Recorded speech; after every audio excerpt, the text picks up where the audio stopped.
So I woke up, meditated, I watched some preaching on YouTube, and I've took an inventory of self, and I said, well, look, back when I started my path to get closer to God back in 2012, that was my idea, my mission to become a better leader. See, at the time, things were going good, but I felt like I was at a plateau. I felt like I didn't really have the growth that I wanted in my life in 2012. Even though things were relatively good, they still weren't, quote, good enough. I know that that's a common feeling most of us have at some point. I'll give you a quick picture as to what not good enough was for me at the time. I had my own business. I was renting a piece of the gym and giving parts of the income to one of the owners, or the owner. And so I thought it was a fair deal. I'm not going to get into that too much because that's not the important part of the story. And in any case, I was in Houston at the time, and this gym was about, 400 miles away. We'll just say it's 400 miles away for the sake of argument. So from Houston down South Texas, 400 miles away. And I would fly into town to manage the gym at first, or my part of the business, every week or two. Every 2 weeks or so, I was flying into town to manage that. I had a girlfriend at the time in Houston, and that's one of the main reasons I wasn't, just living only near the gym. So it was a blessing in many ways to have this business developing. It was a big blessing. It was like my first real, wow, this is me managing, hiring, firing, running, everything. It was my first thing, my first real big project that I gave birth to and had the inception of, trained, etc. And so here I was, relatively happy. I started teaching CrossFit there, and again, feeling in good shape because of that. Started doing CrossFit, and I started doing Advocare there. I've talked about how, so imagine this, here I am starting this part of the business, have my own group of friends there, my own employees there, and here comes Veronica, and she says, look, do Advocare, etc., etc. And that's great, right? That is, I'm like, okay, I'll do Advocare, but I gave it a shot. I said, look, is this marketing good first before I, try it? She's like, yeah, it's worth it. You're gonna love it, and it's gonna make a difference. It does what it says it does. I was like, okay, well, I can only put it to the test to see if that's in fact true. I can't make a judgment so quickly, right? And so I did. I lost 7 pounds of fat, gained 4 pounds of muscle, made an extra income, another $600 or so over 6 weeks. Nothing glitzy, glammy, extraordinary, just something relatively sane, right? $100 a week or so, okay? Nothing that you're it's gonna change your life forever, right? And sooner or later, I got a silver pin in my organization because I had employees. They were also doing Advocare, and with enough guidance for them, they were duplicating me, and I hit the silver pin, and I was like, yes. And so I wanted to grow more. So there was that desire to grow, right? To go to the next level. And,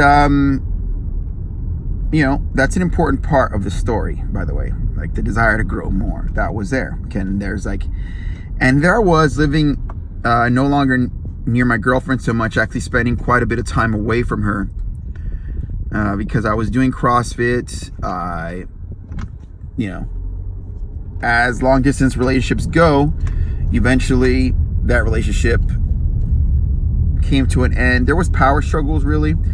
She was an officer in the Navy, and I started feeling like this big distance between us, a lack of influence over her. I felt like it was like, well, I was living so far away from her. I can't really blame her. She was looking after herself, but I didn't feel like her boyfriend anymore. And, I cared about her. It's like the story that it's like that song by Tina Turner that goes, "What's love got to do with it," right? And I quickly found out that while we cared for each other, here we are 400 miles away. At the time, she was like another 2,000 miles away. And she's looking after her career, which is smart. Like, it is a smart thing to do. But we were too young, really, to understand, like, the dynamics of that. Like, okay, just because you love somebody doesn't mean that it's going to sustain the blow of this, the blow of this test, the blow of needing to be closer together, the blow of not having a stable understanding of the power dynamics that you two share or we shared, the blow of jealousies and insecurities, the blow of dealing with temptations, maybe wanting other people or feeling more in control of our own destiny. Those are the blows that we got dealt. So if you start seeing a picture here, eventually there I was in my office. This is what so I gave you some backstory. I eventually tell a story here, but I always tell a story here about how I was in my office in 2012, but I wanted to kind of give you a picture as to what that like torture felt like. We were like bickering over little things like likes on Instagram from exes. Like exes were talking to her on Instagram very subtly, but it was like you could feel tension of brewing from little things in the long distance. I guess any little straw was breaking the camel's back at the time. And so there I was in my office, arguing about dumb stuff with my girlfriend who's 2,000 miles away now because of a Navy trip, or she's an officer in the Navy for medical, because that was her thing, help pay for her college. I'm in an office in good shape. I have money in the bank. I'm in good shape. I have money in the bank. I have my own business, and things should be more smooth than they were. I thought. I'm like, we really shouldn't be like, it should taste better than this. Life should taste better than this. But I had no peace in my heart. I was infuriated by the level of like joy in the relationship. I was just infuriated. Like, dude, this relationship's never does there always have to be some level of fight and bickering and jealousy and struggles? Is this gonna be the rest of my life? And I wasn't having it, right? And so that moment I sat down and I read a book I'd always carried with me. I've told about. It was called Man's Eternal Quest. I lent out that book, by the way, to a guy named Josh, and I haven't gotten it back. So anyway, there I am. I read the book, and the book, one of the first passages that hits me is, your time will come, and when it does, you will ask yourself, did I make time to get to know him? And,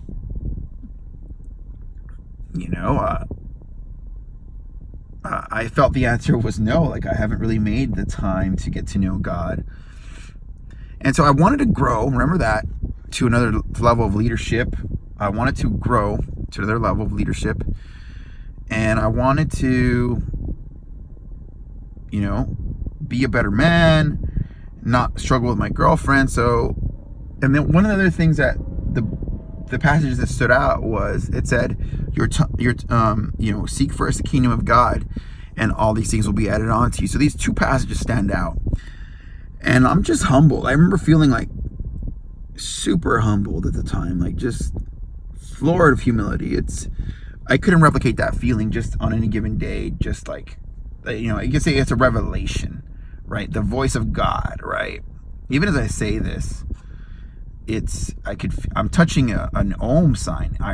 Ironically enough, I'm touching an Om sign that hangs on my car as I say this. Like, this is not scripted on a mala necklace that I use for meditation. Like, this is just synchronicity at its finest right now, okay? And yeah, there I am. I'm like, okay, like I'm humbled. So for some reason, I get online and I say, look, I think the world needs me to be a better leader. I want to grow. I'm not close to God, as close as I could be. And so I start the search, and I open up I don't know when I did, maybe that day I started reading the Bhagavad Gita, I think. And it wasn't long before I started reading the Bhagavad Gita. And I even told my girlfriend, we didn't break up that day or anything, but I told my girlfriend about it. And she was kind of impressed that I had been reading. And, you know, sooner or later, while she's on this trip, I tell her, look, here's the thing. You know, I'm going to submit to God, and I'm going to start meditating, and I need you to join me on this, or I don't think we're going to blast. And she's very skeptical at the time. You know, I can't necessarily blame her. Maybe she thought I was full of it or whatever. And she says, no, I'm not going to say yes to that, and, you know, whatever. So I guess maybe she wanted out of the relationship. Maybe that was kind of like one of my tests to her. And maybe that's what it was. Like, maybe it was a test that she didn't want to pass. I'm thinking about it now. Maybe she had maybe she met somebody in the Navy that was like, you know what? I just want out of Jacob's relationship anyway. And she found a way out, right? Maybe, I think that's what it was on some level. Long distance, you know, she kind of did the math. But I said, look, if you want to make this work, let's submit to God together, and here's the journey that I have, and I'm going to meditate, and et cetera, et cetera. And she declined. And that was 2012. It wasn't long before it wasn't very long after that I submitted to, that I kind of went back to my old ways. I said I was going to meditate. I subscribed to lessons by Self-Realization Fellowship Church. I said, I'm going to meditate. And the first lesson started with the lesson of volition, and how we have to push through and commit to the journey and the process of searching for God against all obstacles. That's lesson number 1 in the Self-Realization Fellowship lessons. And I remember thinking, okay, wow. And here I am. I'm kind of sad and depressed and wallowing in misery. I'm in a pit, right, of my own doing, for lack of a better description. And it's not long before I let this Friends with Benefits, what was once a Friends with Benefits, kind of come back into my life, and we become boyfriend and girlfriend. And that relationship turns toxic. She ends up like verbally abusing me every chance she gets. And you know, I guess what I saw was the Friends with Benefits title was good, but the sincere working out, the everyday, day-to-day duties of a girlfriend and boyfriend, and the commitment and monogamy, that she wasn't good at, right? She was more like a party girl, and here I was trying to take her serious. And this is like 2013, 2014. There's like 2 years there where it just wastes so much time. And so this is now going to be my third breakup. It's 2015. You know, Advocare sales are kind of steady. Remember, Advocare that's still in the background. But I soon start seeing a decline in sales, because here I am, like, getting drained by this abusive relationship I'm in. I'm not meditating like I said I would. You know, my sales are down because people are starting to feel like my like lack of joy, because I'm being abused verbally and feeling like shit.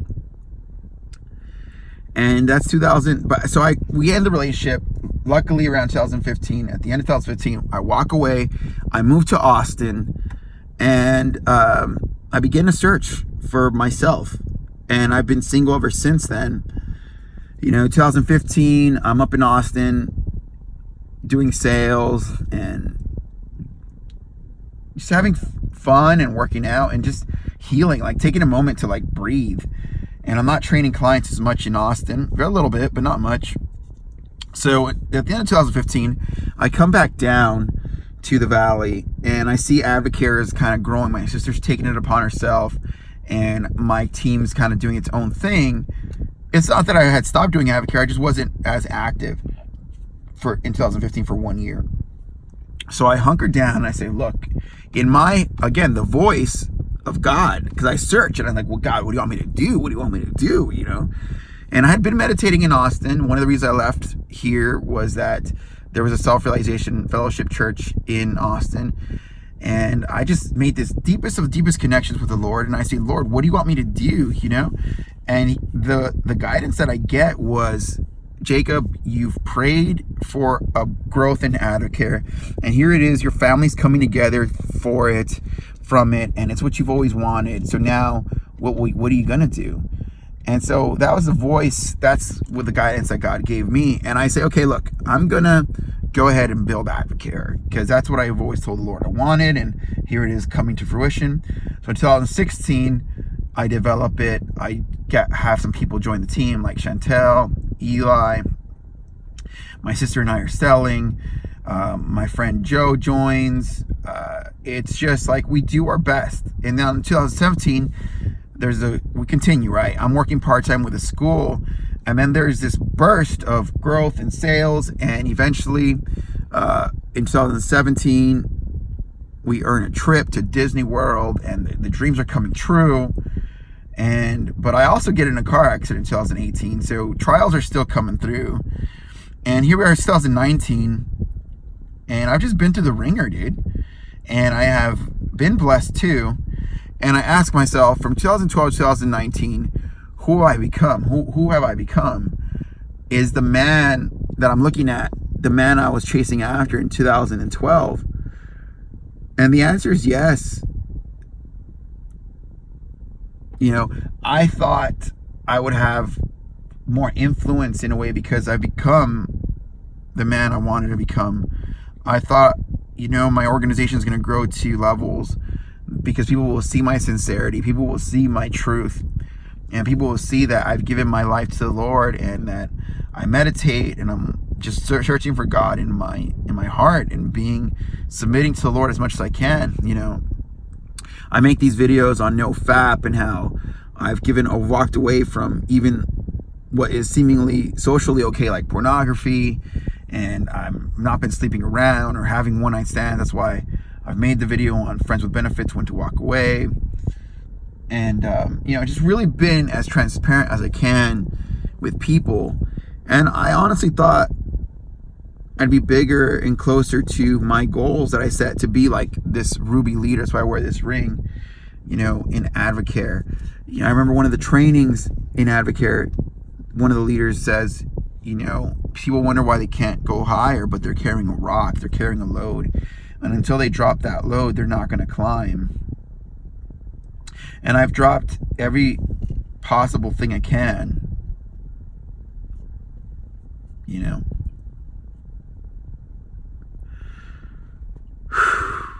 And so that's a little bit of my story there. That's like the real talk. That is the realest talk I can tell you about who I become versus, you know, who I become versus who I used to be. You know, I used to just love spending time with my girlfriend on the weekends, eating pasta, drinking wine, working out. And I've done my best to live a life of service and development in business and get closer to God and listen to the voice of God and submit to God. And I've done my best to live this on the most sincerest, deepest level. And in many ways, I feel like I'm just getting started. And so when I had a vision of where I was headed from 2012 to 2019, and if I asked myself if I become the person I thought I would be, in many ways, yes. In many ways, yes. And so where am I headed now?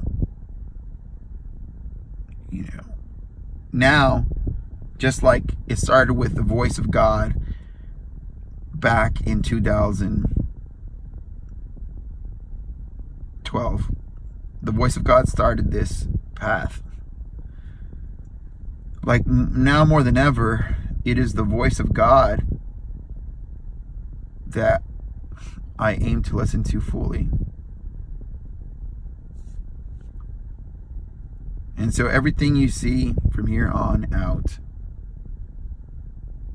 will be my absolute best effort to produce, work from, and listen to guidance from the voice of God. Thanks for bearing witness.